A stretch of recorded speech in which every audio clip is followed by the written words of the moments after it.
Assalamualaikum warahmatullahi wabarakatuh. Saya Anis Khalifatul Ummah, NIM 2018-1194. Saya dari Prodi Pendidikan Agama Islam, Fakultas Tarbiyah dan Ilmu Keguruan IAIN Jember. Di sini saya akan menjelaskan mengenai pengembangan indikator serta pemilihan materi dalam pembelajaran fikih di madrasah. Langsung saja, yang pertama saya akan menjelaskan mengenai pengertian indikator pembelajaran. Indikator merupakan salah satu bagian operasional serta terukur oleh kompetensi. Kompetensi yang dimiliki mempunyai bentuk kecil, yaitu biasa disebut dengan kompetensi dasar. Indikator adalah sebuah perilaku yang dapat diukur dan diobservasi untuk mencapai suatu kompetensi dasar atau KD sebagai acuan dalam memberikan penilaian mata pelajaran. Indikator di sini yaitu sebagai penanda dalam mencapai KD yang dapat ditandai oleh perubahan dan keterampilan. Indikator dapat dikembangkan melalui karakteristik peserta didik, satuan pendidikan, maupun mata pelajaran, potensi daerah, dan dapat dirumuskan ke dalam kata kerja operasional yang terukur atau dapat dilakukan dengan observasi. Dalam mengembangkan pembelajaran dan penilaian, dapat dilakukan melalui dua rumusan indikator. Di antaranya yaitu indikator pencapaian kompetensi yang biasa dikenal dengan indikator, dan yang kedua yaitu indikator yang digunakan dalam menyusun kisi-kisi dan menulis soal biasa disebut dengan indikator soal.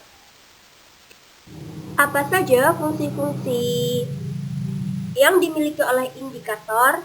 Indikator di sini memiliki fungsi yaitu kedudukan yang sangat penting dalam mengembangkan ketercapaian suatu kompetensi dasar yang berdasarkan pada SK/KD.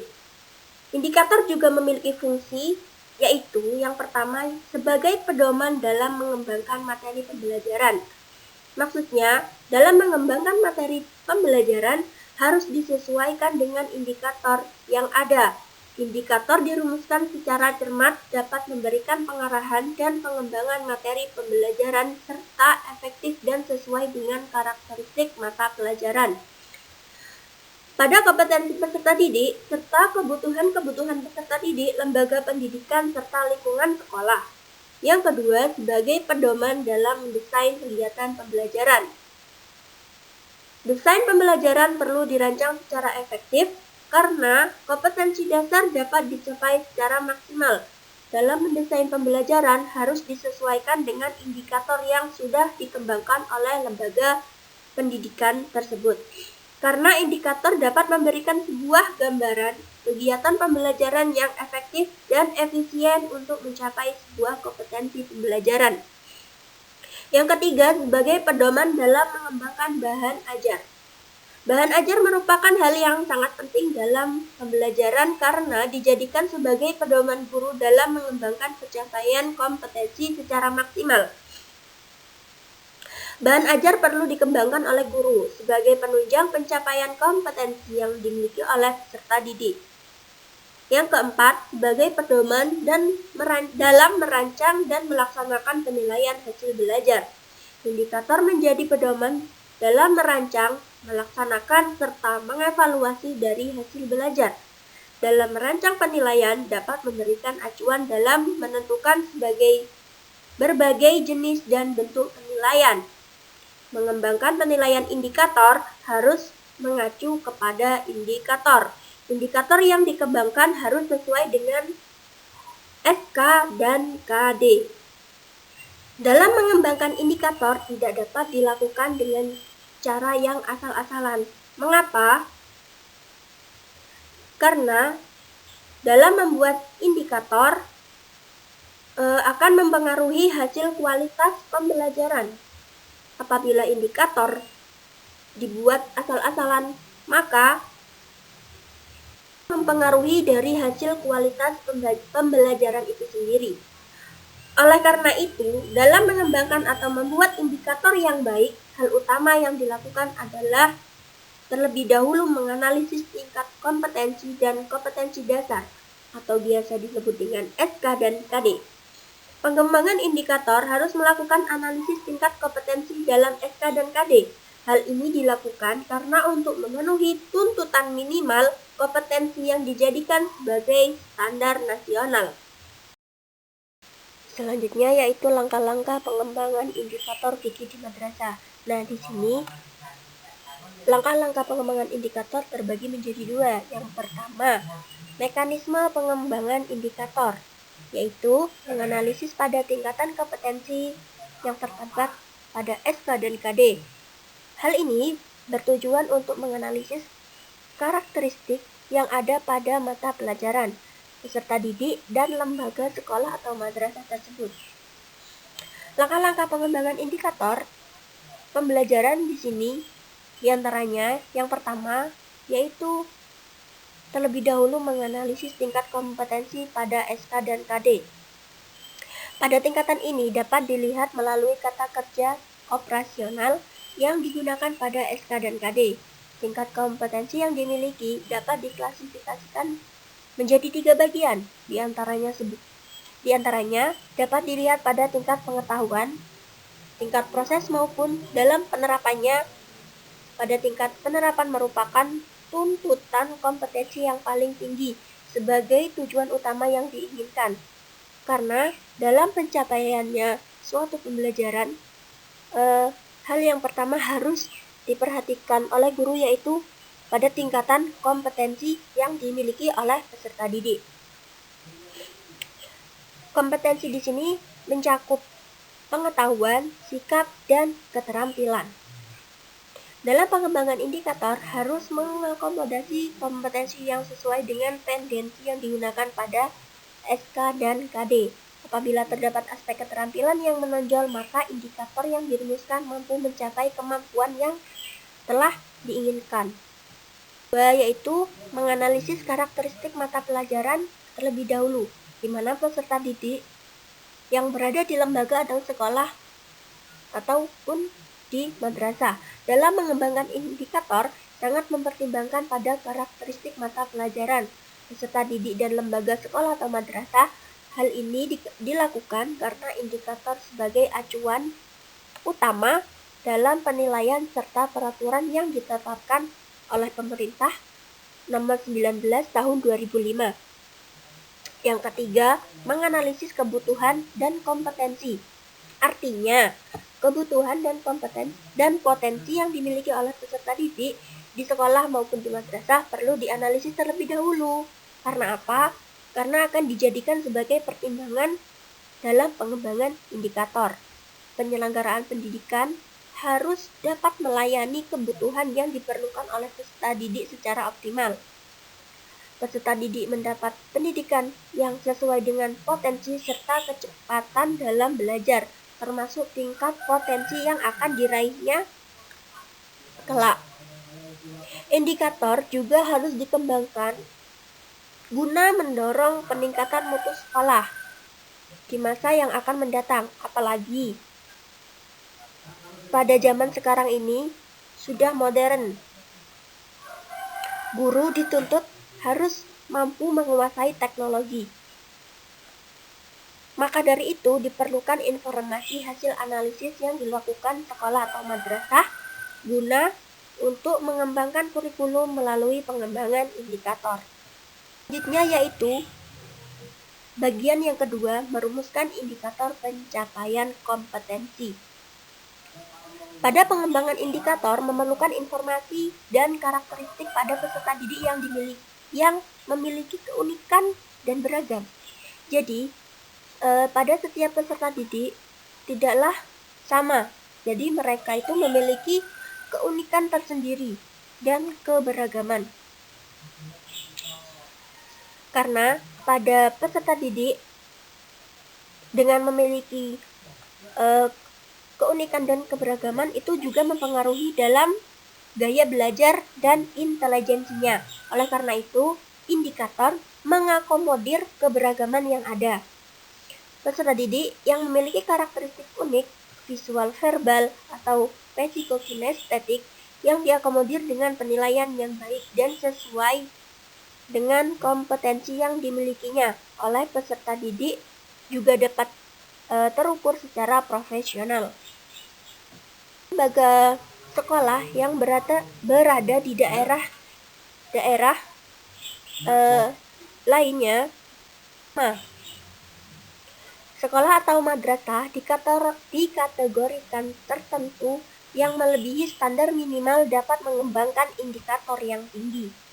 Sebagai hasil dari mengkaji tuntutan kompetensi sesuai dengan rujukan standar nasional yang digunakan, sekolah atau madrasah yang memiliki keunggulan maka akan dijadikan pertimbangan dalam mengembangkan indikator. Dalam merumuskan indikator, pembelajaran harus memperhatikan beberapa ketentuan yang sudah ditetapkan. Sebagai contoh, sebagai berikut. Yang pertama, setiap kompetensi dasar harus dikembangkan dan sekurang-kurangnya menjadi 2 indikator. Yang ketiga, keseluruhan indikator harus memenuhi tuntutan kompetensi yang tertuang dalam kata kerja yang digunakan pada SK dan KD. Yang ketiga, indikator harus mencapai pada tingkat kompetensi minimal KD dan dapat dikembangkan terlebih kompetensi minimal yang disesuaikan dengan kebutuhan peserta didik. Pada rumusan indikator mencakup 2 hal, yaitu tingkat kompetensi dan materi yang menjadi media dalam pencapaian kompetensi. Unsur-unsur yang lengkap biasa dikenal dengan audience, behavior, condition, dan degree. Apa itu audience? Audience merupakan peserta didik yang akan melakukan kegiatan belajar atau pembelajaran. Behavior, tingkah laku secara spesifik yang muncul pada diri peserta didik pada saat pembelajaran telah selesai dilakukan.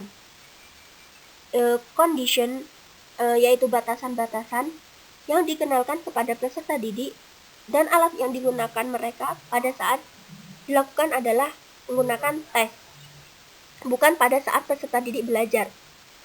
Degree merupakan tingkat keberhasilan yang diraih oleh peserta didik saat belajar. Yang selanjutnya, pada rumusan indikator mencakup 2 hal, yaitu tingkat kompetensi dan materi yang menjadi media dalam pencapaian kompetensi. Unsur-unsur yang lengkap biasa dikenal dengan audience, behavior, condition, dan degree. Pada tingkat kompetensi dapat dilihat melalui kata kerja operasional yang digunakan dalam SK dan KD. Pada tingkat kompetensi dapat dibagi menjadi 3 bagian, yaitu tingkat ilmu pengetahuan, tingkat proses, dan pada tingkat penerapan. Kata kerja pada tingkat penerapan merupakan tuntutan dari kompetensi yang kedudukannya paling tinggi sebagai rasa yang diinginkan. Di sini saya akan menjelaskan mengenai audiens. Audiens di sini yaitu peserta didik yang melakukan kegiatan pembelajaran, dan behavior merupakan tingkah laku secara spesifik yang ada pada diri peserta didik. Pada tingkah laku ini murni muncul pada diri peserta didik saat pembelajaran berlangsung. Dan condition merupakan batasan-batasan yang dikenalkan kepada peserta didik dan alat yang digunakan pada saat dilakukan, yaitu pada saat melakukan tes, bukan pada saat peserta didik belajar. Yang terakhir yaitu degree, merupakan tingkat keberhasilan yang diraih oleh peserta didik saat belajar. Selanjutnya yaitu penentuan materi pembelajaran fikih di madrasah.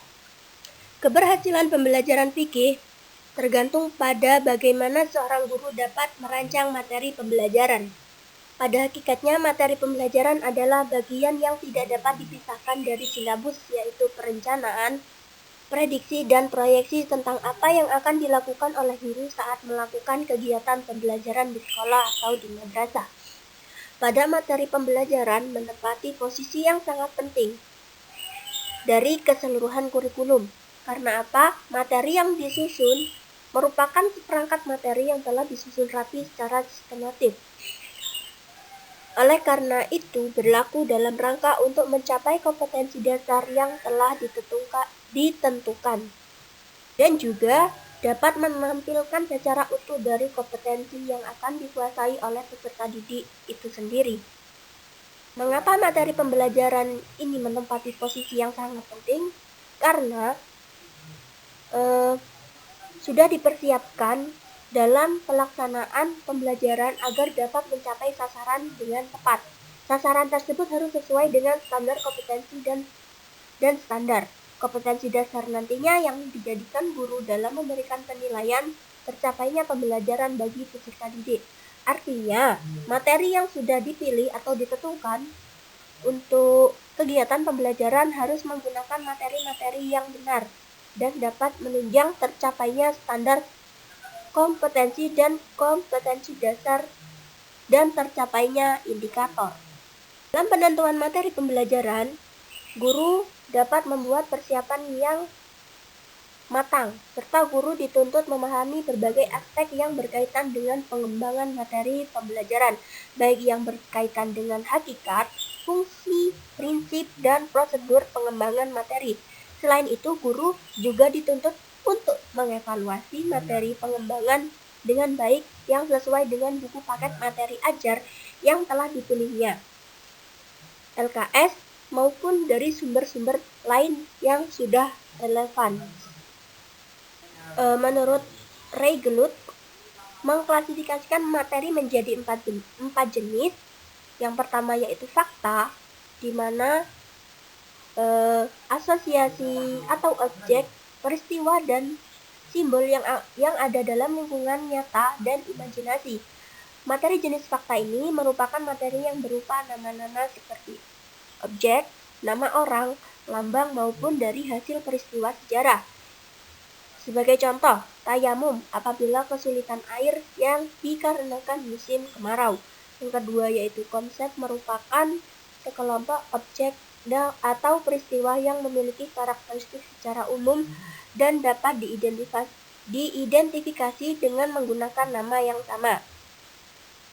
Yang ketiga, prinsip merupakan hubungan sebab akibat antara konsep materi jenis prinsip, di antaranya berupa dalil, paradigma, postulat, dan rumus. Dan yang keempat, prosedur merupakan beberapa urutan atau langkah-langkah dalam mencapai suatu tujuan, memecahkan masalah tertentu, dan menciptakan sesuatu. Selanjutnya yaitu prinsip-prinsip penentuan materi pembelajaran fikih. Di antaranya, terlebih dahulu, prinsip-prinsip dijadikan dasar dalam menentukan materi pembelajaran yang relevan atau berkesesuaian, konsistensi, dan kecakupan. Adapun arti dari relevan yaitu kesesuaian. Dalam menentukan materi pembelajaran hendaknya harus relevan dengan pencapaian kompetensi dasar. Jika kemampuan yang diharapkan tidak dikuasai oleh peserta didik yang meliputi menghafal fakta atau menghafal yang sebenarnya, maka dari itu materi pembelajaran yang diajarkan merupakan materi yang fakta, bukan berupa konsep atau prinsip-prinsip ataupun jenis yang lainnya. Sebagai contoh, kompetensi dasar yang harus dimiliki peserta didik adalah dapat mengidentifikasi mengenai materi pembelajaran seperti sholat, membayar zakat, berpuasa, dan lain sebagainya, karena ini merupakan materi pembelajaran fikih di madrasah. Oleh karena itu, dalam pemilihan materi pembelajaran yang disampaikan referensi tentang sifat dari materi fikih. Materi secara prosedur, apabila kompetensi dasar yang harus dimiliki peserta didik di sini terbagi menjadi 4 macam. Misalnya, yang sudah dibahas tadi mencakup 4 seperti bab salat, tayamum, zakat, pernikahan, dan lain sebagainya.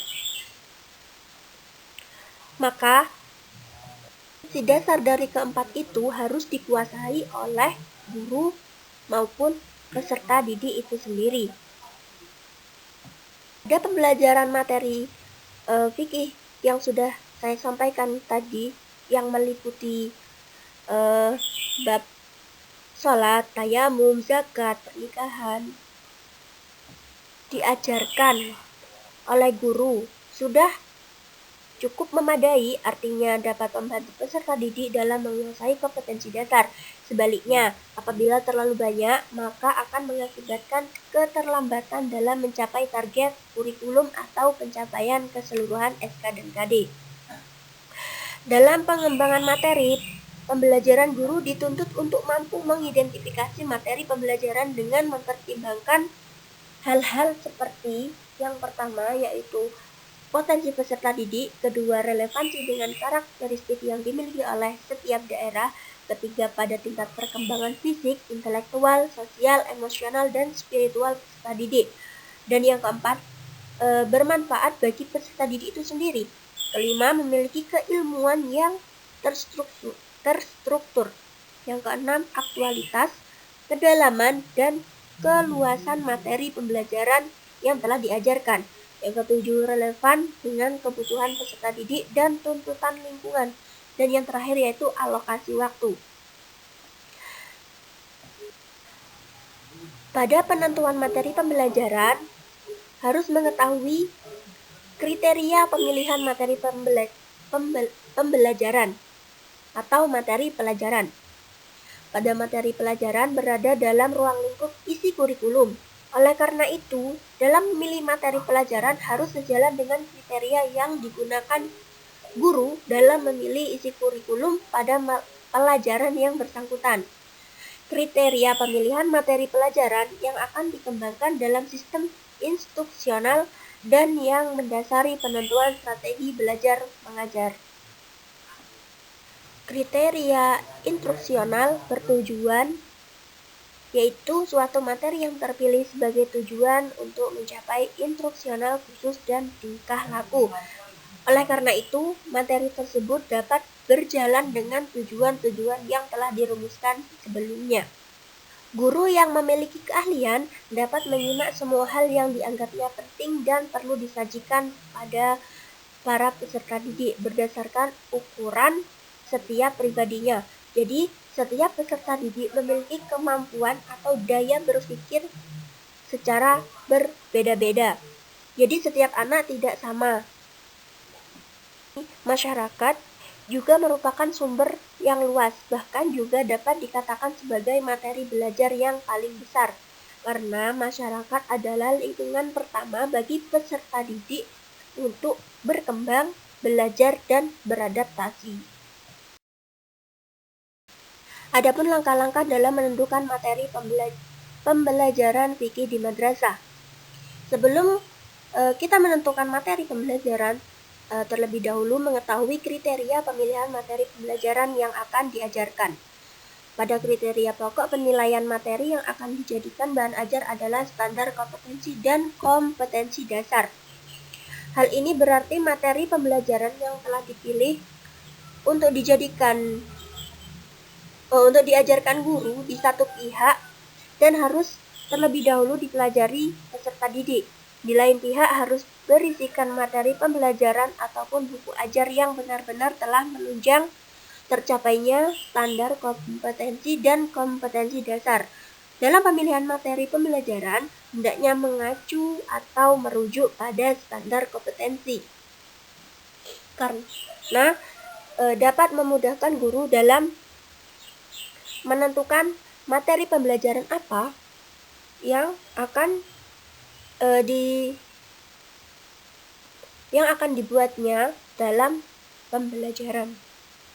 Setelah guru mengetahui kriteria penentuan dalam pembuatan bahan materi pembelajaran, selanjutnya yang akan dijadikan sebagai bahan ajar telah sampai kepada langkah-langkah pemilihan buku ajar yang berisi materi pembelajaran. Yang terakhir adalah memilih sumber buku ajar secara lengkap. Langkah-langkah pemilihan buku ajar dalam menentukan materi pembelajaran telah dijelaskan sebagai berikut. Yang pertama, melakukan analisis kebutuhan materi pembelajaran yang akan dijadikan sebagai bahan ajar. Langkah pertama yang dilakukan adalah menganalisis terlebih dahulu materi apa yang akan dijadikan sebagai bahan ajar. Dalam menganalisis materi terdapat 3 tahap, yaitu yang pertama tahap analisis terhadap materi, terdiri dari analisis tahap kurikulum terlebih dahulu, analisis sumber belajar, dan penentuan jenis serta judul materi yang akan digunakan sebagai bahan ajar. Yang kedua yaitu memahami kriteria sumber belajar, di mana pada saat menganalisis kurikulum yang harus dilakukan selanjutnya yaitu menganalisis kebutuhan belajar. Menganalisis sumber belajar dilakukan karena menggunakan cara yaitu dengan